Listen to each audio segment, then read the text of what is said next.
Hello students. तो हमने अभी तक पढ़ा डोमेन ऑफ फंक्शन। हम पढ़ रहे थे किसी कोई भी अगर फंक्शन दिया गया है उसका हमें अगर डोमेन निकालना है। उसके बाद हमने देखा कोई भी अगर इनइक्वालिटी दी गई है और वो इनइक्वालिटी में पीरियोडिक फंक्शंस इन्वॉल्व हैं तो उन फंक्शनों का डोमेन निकालना। अब हम बात कर रहे थे अगर कोई भी हमें ट्रिग्नोमेट्रिक फंक्शन दिया गया है t x equal to alpha और इसमें हमें अगर एक्स का डोमेन निकालना है मतलब एक्स की कौन कौन सी वैल्यू सेटिस्फाई करेंगी तो क्या होंगे। तो हमने देखा था कि अगर कोई भी फंक्शन एक्स एक्सिस है और मान लीजिए कोई भी एक फंक्शन है ट्रिग्नोमेट्रिक फंक्शन है टी एक्स और वाई इक्वल टू अल्फा की लाइन ए है। यहाँ पर क्या होगा, अगर मैं वाई एक्सिस पे बात करूँ कहीं पे है तो ये होगा अल्फा।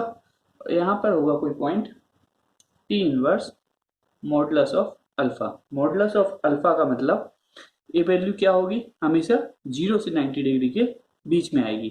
अल्फा की कोई भी वैल्यू होगी यहाँ पे उसका हम क्या ले रहे हैं मॉडुलस अल्फा, और टी इनवर्स मॉडुलस अल्फा का मतलब 0 से 90 डिग्री के बीच में वैल्यू देगा ये पूरा पार्ट। अगर अब मुझे निकालना है कि ये वैल्यू कहाँ पर है तो मैं देखूंगा कि इस पॉइंट के आसपास सबसे नजदीक इंटीजर मल्टीपल ऑफ पाई कौन सा है।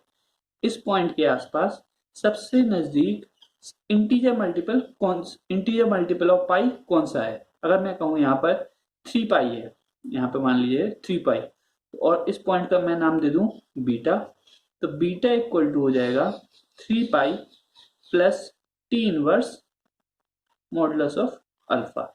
क्लियर। अगर मैं कहूँ यहाँ पे नजदीक अगर 3 पाई से नजदीक यहाँ पे 4 पाई है, वो वाला ज्यादा पास है, तो बीटा की वैल्यू दूंगा मैं 4 pi minus t inverse modulus of alpha. Clear. हम एक क्वेश्चन करते हैं। क्वेश्चन है sine x equal to minus of 3/5। Clear. तो सबसे पहले मैं साइन एक्स का कर्व बनाता हूँ। क्या करूंगा, y equal to sine x बनाऊंगा और y equal to minus of 3/5 बनाऊंगा। ये हम बात कर रहे हैं कौन किस फंक्शन, ट्रिग्नोमेट्रिक फंक्शन, क्योंकि ट्रिग्नोमेट्रिक फंक्शन कैसे होते हैं पीरियोडिक फंक्शन, और कोई भी अगर पीरियोडिक फंक्शन हो वहां पर हम ये मेथड यूज कर सकते हैं। तो हमने देखा, हमने सबसे पहले साइन एक्स का ग्राफ बनाया।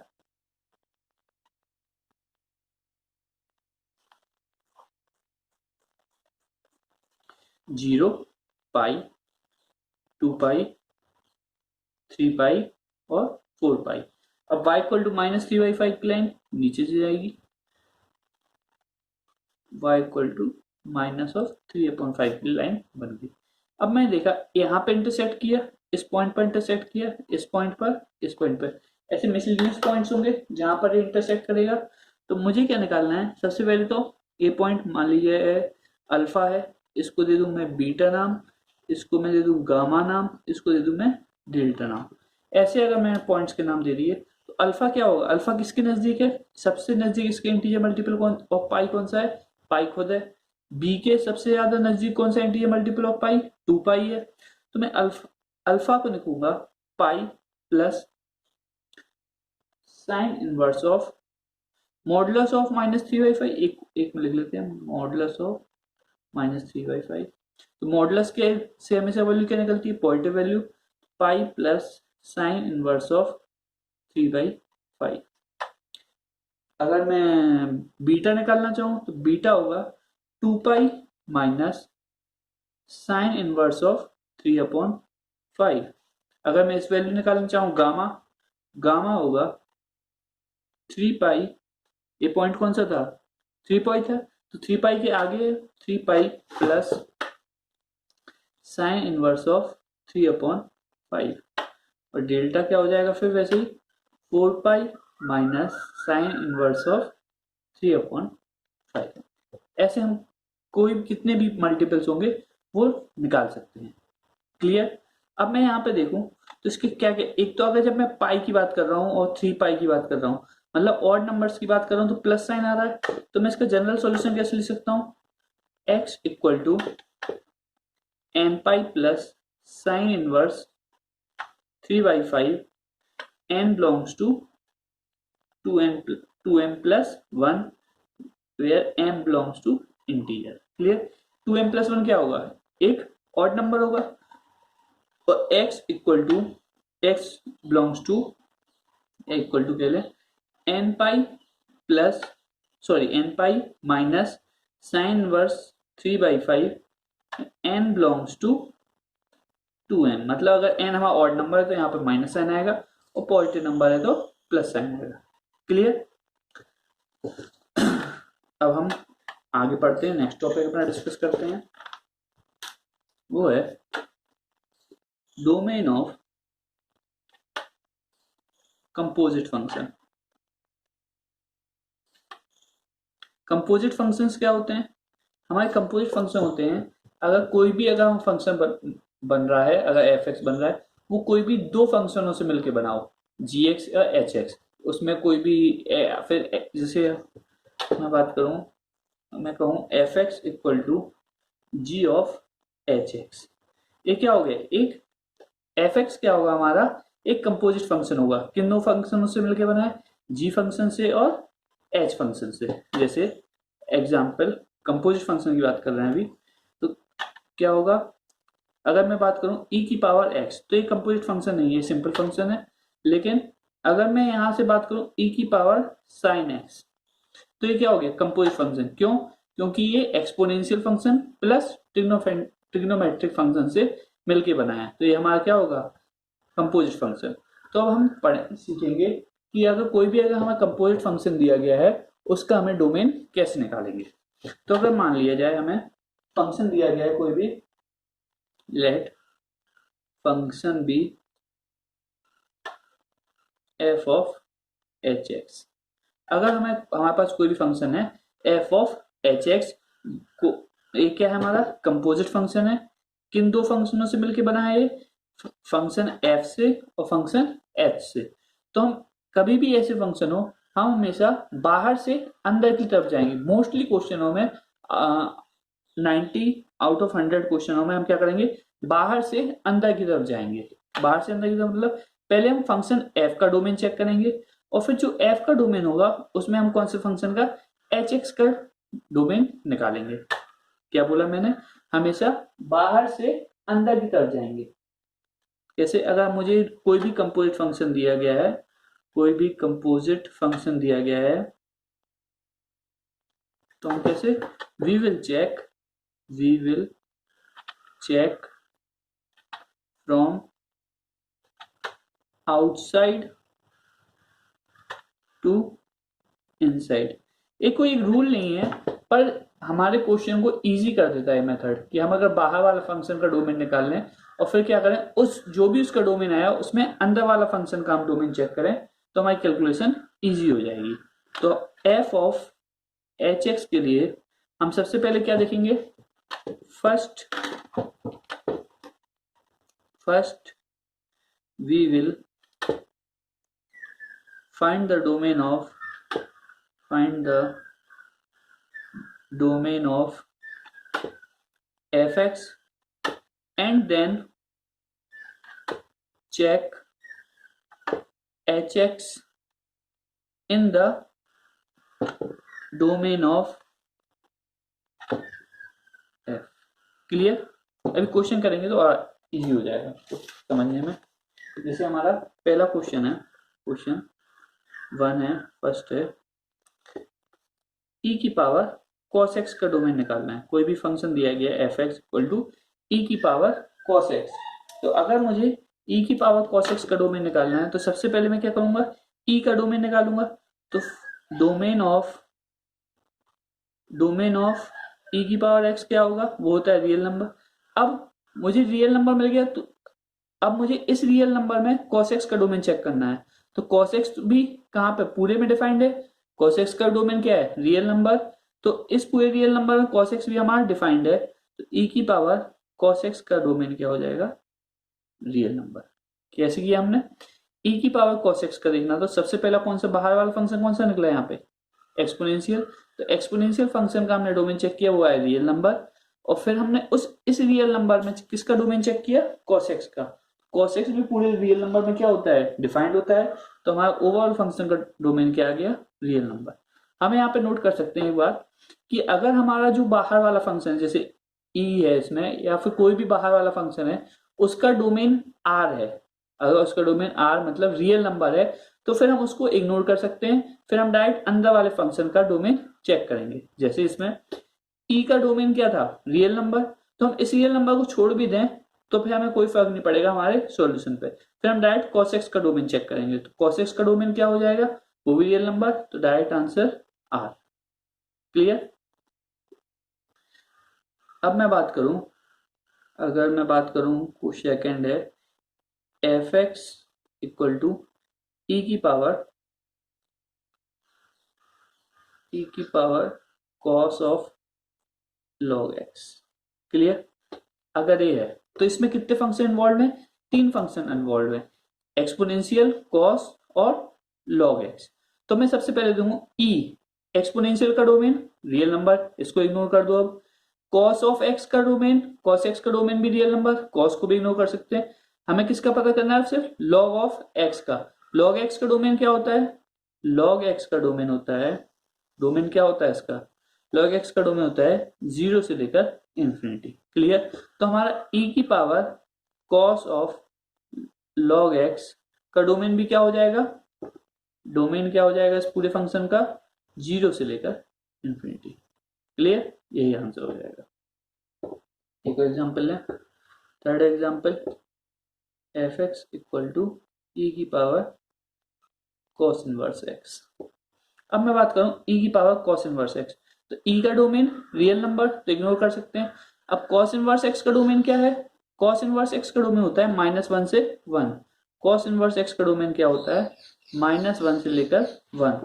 तो हमारा e की पावर cos इनवर्स x का डोमेन हो जाएगा -1 से लेकर 1। यही हमारा आंसर हो जाएगा। क्लियर। फोर्थ एग्जाम्पल लेते हैं। अगर मैं इसको उल्टा कर दूं, e की पावर cos x की जगह cos ऑफ e की पावर x कर दूं, तो क्या फर्क पड़ता है देखते हैं। cos का डोमेन रियल नंबर, इसके अंदर आए e की पावर x का डोमेन रियल नंबर, तो इसका डोमेन पूरा क्या हो जाएगा, रियल नंबर। क्लियर। फिफ्थ, अगर मैं बात करूं cos इनवर्स ऑफ e की पावर x, अब देखते हैं e की पावर cos इनवर्स x का डोमेन तो -1 से 1 आ गया था, क्योंकि cos इनवर्स x डिपेंड हुआ था। इसका देखते हैं cos इनवर्स ऑफ e की पावर x। जब cos, अब मैंने बाहर का देखा, cos इनवर्स x का डोमेन क्या होता है, cos इनवर्स x का डोमेन होता है -1 से 1। अब मुझे इस -1 से 1 के बीच में e की पावर x का डोमेन चेक करना पड़ेगा। तो -1 से तो e की पावर x बड़ा होना चाहिए और 1 से छोटा होना चाहिए। तो -1 से 1 के बीच में e की पावर x का डोमेन क्या होगा, मतलब अगर मैं ग्राफ बना लूं e की पावर x का, तो कुछ इस प्रकार होता है। क्लियर। ये होता है पॉइंट 0 से लेकर 1 तक। तो ये कह रहा है e की पावर x -1 से तो बड़ा होना चाहिए, तो -1 यहाँ पे होता है, तो -1 से तो ग्राफ हमेशा बड़ा है, कोई दिक्कत नहीं। 1 से छोटा होना चाहिए, मतलब 1 से छोटा होना चाहिए। कौन सा पार्ट ले सकते हैं हम, ए वाला पार्ट ले सकते हैं। तो यहाँ पे x बिलोंग करेगा हमारा 0 से लेकर, सॉरी x बिलोंग करेगा हमारा -इंफिनिटी से लेकर 0 तक। क्लियर। कैसे, एक बार और देखेंगे। अगर cos, जब e की पावर cos इनवर्स x था, तो हमने e का डोमेन चेक किया, वो आया हमारा रियल नंबर, तो हमने इसको इग्नोर किया। cos इनवर्स x का डोमेन आया -1 से 1, तो वही हमारा आंसर हो गया। अब cos इनवर्स ऑफ e की पावर x है, तो हमने देखा cos इनवर्स x का डोमेन क्या होगा, -1 से 1। अब अंदर वाले e raise to power x, इसका डोमेन कहाँ चेक करेंगे, बाहर वाले फंक्शन के डोमेन में। तो e की पावर x को कहां से कहां चेक करेंगे, -1 से लेकर 1 के बीच में चेक किया, ग्राफ बनाया e की पावर x का। हमने देखा -1 से तो ये हमेशा बड़ा है, कोई दिक्कत नहीं। 1 से कहां तक छोटा है, -इंफिनिटी से लेकर 0 तक, और इस 0 को हम इंक्लूड नहीं करेंगे, क्योंकि इस 0 पे e की पावर x की वैल्यू 1 हो जाएगी, और यहाँ पे शायद इक्वलिटी का निशान है, तो इसको इंक्लूड कर लिया जाएगा। क्लियर। तो इसका आंसर होगा x बिलोंग्स टू -इंफिनिटी से 0 इंक्लूडेड, क्लोज इंटरवल आया क्योंकि यहाँ पे इक्वलिटी का निशान था। क्लियर। एक और क्वेश्चन लें, तो 6 क्वेश्चन है हमारा। अगर मैं बात करूं यहाँ पे cos inverse x dot e की पावर x। अब यहाँ पे ये क्या है, एक कंपोजिट फंक्शन नहीं है, यहाँ पे दो फंक्शन हो गए, एक हो गया fx और एक हो गया gx। और कंपोजिट फंक्शन का सॉरी, अगर दो अलग अलग फंक्शन है, इसका डोमेन मैंने बताया था पिछले लास्ट लेक्चर में, domain of f into g equal to domain of f intersection domain of g। तो fx का इसका डोमेन क्या होगा, डोमेन ऑफ f क्या होगा -1 से 1, और इसका डोमेन क्या है, डोमेन ऑफ g क्या है, रियल नंबर।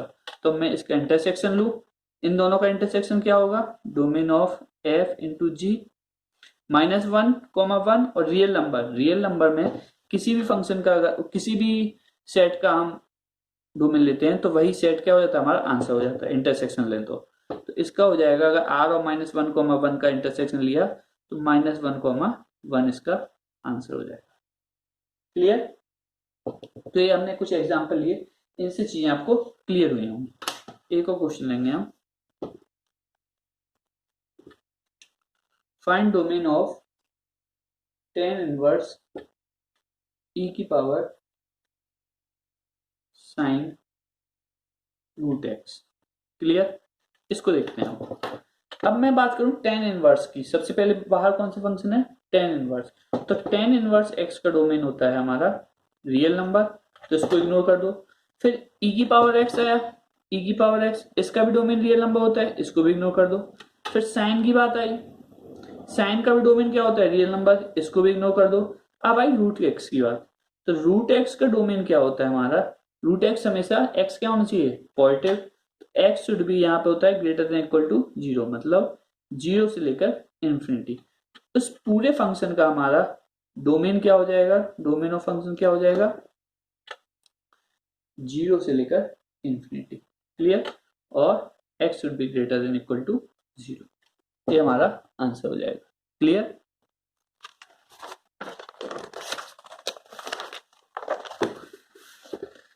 अब एक और पॉइंट नोट करने की बात है, अगर यहाँ पे देखें, अगर जब हम बाइनोमियल कोफिशिएंट्स जो होते हैं उनकी बात आती है, कहीं पे कोई क्वेश्चन में बाइनोमियल कोफिशिएंट इंक्लूडेड है और उस फंक्शन का हमें डोमेन निकालना है, तो कैसे निकालेंगे।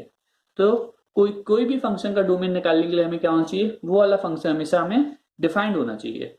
तो जो एनसीआर, ये क्या होता है हमारा बाइनोमियल कोफिशिएंट, बाइनोमियल कोफिशिएंट। तो एनसीआर को डिफाइंड होने के लिए सबसे पहले अगर इसका मुझे डोमेन निकालना है, यहाँ पे भी ये फंक्शन इंक्लूडेड है, तो इसका क्या होगा, एनसीआर को डिफाइंड होना पड़ेगा, एनसीआर शुड बी डिफाइंड। और इसको डिफाइंड होने के लिए क्या जरूरी है, n should be greater than equal to 0, sorry n should be greater than equal to 1 and r should be greater than equal to 0। और एक और कंडीशन क्या है, एन और आर किसको बिलोंग होने चाहिए, इंटीजर्स को। एन और आर किसको बिलोंग होना चाहिए, इंटीजर्स को। और एन हमेशा 1 से बड़ा होना चाहिए और आर हमेशा 0 से बड़ा होना चाहिए। 0 के बराबर भी हो सकता है और एन 1 के बराबर भी हो सकता है। एक और कंडीशन है इसमें, एंड एन हमेशा आर से बड़ा होना चाहिए या फिर उसके बराबर होना चाहिए। कभी भी हम, अगर मुझसे कोई बोले 4c5 की वैल्यू निकालो, तो इसकी वैल्यू हम नहीं निकाल सकते।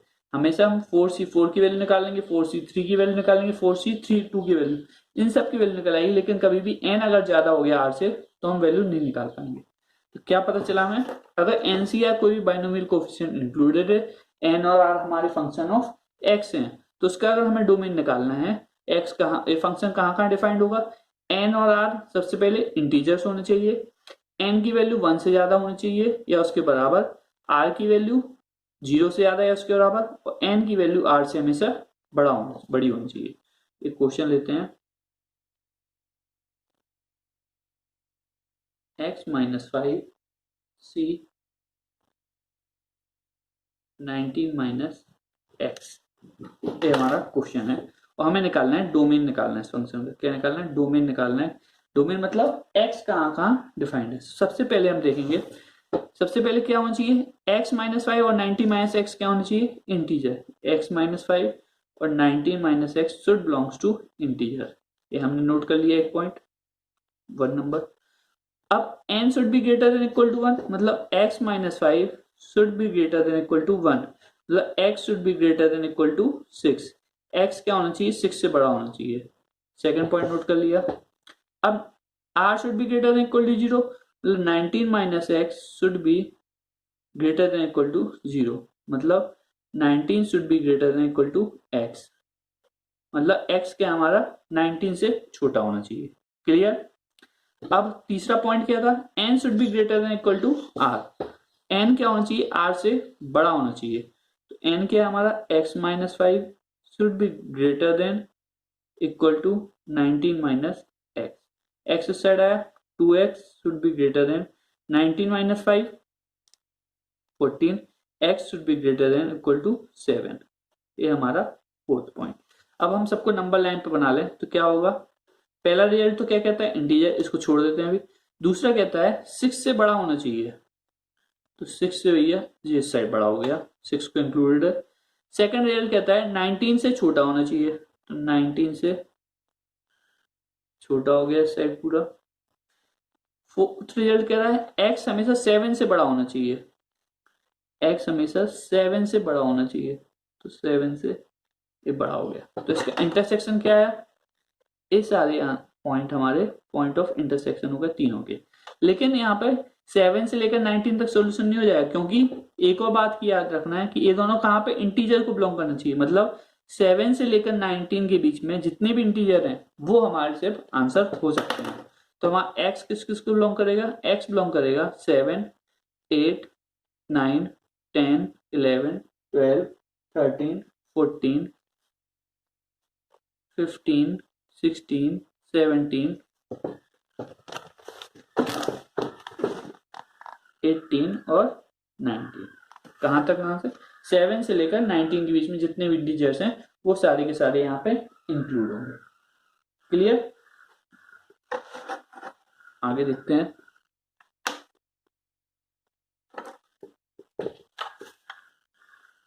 क्वेश्चन है, find the domain of, example है, find the domain of 1 upon cosec x, 1 upon cosec x। एक हमने ऐसा क्वेश्चन किया था, वो थोड़ा 1 अपॉन cosec x था, ये सीधे 1 अपॉन cosec x है। तो 1 अपॉन cosec x का डोमेन क्या होगा, इसके लिए cosec x कभी भी 0 नहीं होना चाहिए, और cosec x 0 कहाँ कहाँ होगा, cosec x 0 होता है, सॉरी cosec x 0 तो कभी नहीं होता है। दो चीजें होती हैं, कभी भी न्यूमरेटर और डिनोमिनेटर गिवन हो तो दोनों फंक्शन डिफाइंड होने चाहिए और डिनोमिनेटर 0 नहीं होना चाहिए। तो cosec x तो कभी 0 नहीं होगा, cosec x इज नेवर 0। और दूसरी बात क्या, कि cosec x को हमेशा डिफाइंड होना पड़ेगा। तो cosec x कहाँ कहाँ डिफाइंड नहीं होता है, cosec x वहां डिफाइंड नहीं होता जहां पे sin x 0 होता है, और sin x 0 कहां पे होता है, n पाई पे। cosec x is not defined at x equal to n पाई पर एक डिफाइंड नहीं है। अगर cosec x n पाई पर डिफाइंड नहीं है तो 1 अपॉन cosec x का इस पूरे का डोमेन क्या हो जाएगा हमारा, r माइनस n पाई। इस फंक्शन का डोमेन क्या हो जाएगा, r minus n pi. Clear. और एग्जांपल लें, एक और एग्जांपल लेते हैं हम, under root of x minus 5 x minus 6, under root of x minus 5 x minus 6। अब अंडर रूट के अंदर वाली पॉइंट जो भी क्वांटिटी है वो क्या होना चाहिए, हमेशा ग्रेटर देन इक्वल टू 0। तो x minus 5 x minus 6 should be greater than equal to 0। Quadratic inequality है, वेवी कर्व मेथड सॉल्व करें तो 5 6 plus minus plus positive number लेना है।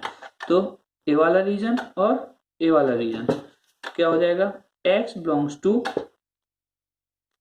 माइनस इन्फिनिटी से 5 यूनियन 5 पे क्लोज इंटरवल, और यहाँ पे 6 से लेकर, यहाँ पे क्लोज है 6 से लेकर इन्फिनिटी, आंसर हमारा। क्लियर। अगर मान लीजिए यहाँ पर तो क्या है, एक ही स्क्वायर रूट के अंदर है दो नंबर, अगर स्क्वायर अलग अलग होते x माइनस 5 और x माइनस 6, x माइनस 5 और x माइनस 6, तो अब ये अलग अलग फंक्शन हो गए, ए हो गया एफ एक्स और ए हो गया जी एक्स। तो जो इसका डोमेन होगा वो होगा डी एफ और इसका होगा डी जी। अब दोनों का क्या लेना पड़ेगा हमें, इंटरसेक्शन। तो इसका डोमेन निकालें तो x minus five should be greater than equal to zero, x should be greater than equal to 5। एक्स क्या होना चाहिए, 5 से बड़ा होना चाहिए। और इसका डोमेन निकालें तो हम, वो क्या होगा, वो होगा x minus six should be greater than equal to zero. तो x क्या होना चाहिए, 6 से बड़ा होना चाहिए। x क्या होना चाहिए, 6 से बड़ा। तो अब दोनों का इंटरसेक्शन निकालें, यहाँ पे कह रहा है x हमारा 5 से बड़ा होना चाहिए, तो 5 से बड़ा, और इसमें कह रहा है हमारा 6 से बड़ा होना चाहिए, 6 से बड़ा। तो इंटरसेक्शन क्या आ गया, ये वाला। तो इस रीजन को क्या बोलेंगे, x हमेशा x बिलोंग्स टू 6 से लेकर इंफिनिटी। क्लियर, ये देखने वाली बात है। अगर अंडर रूट के अंदर दोनों चीजें एक साथ लिखी हैं तो हमारा आंसर क्या है, माइनस इंफिनिटी से 5 यूनियन 6 से लेकर इंफिनिटी। अगर दोनों अलग अलग लिखे हुए हैं तो यहाँ पे क्या हो चुके हैं, अभी दो अलग अलग फंक्शन है, तो इन दोनों फंक्शनों का हम अलग अलग डोमेन निकालेंगे, इन दोनों फंक्शनों का हम अलग अलग डोमेन निकालेंगे, और जो भी डोमेन आएगा उसका क्या लेंगे हम, इंटरसेक्शन। क्लियर। तो इस चीज को थोड़ा गौर से करिएगा, क्योंकि कभी कभी बच्चे कंफ्यूज होते हैं कि दोनों चीजें तो एक से ऐसी दिख रही हैं, लेकिन माइन्यूट डिफरेंस की वजह से क्या हो गया है, आंसर में हमारा बहुत बड़ा डिफरेंस। क्लियर।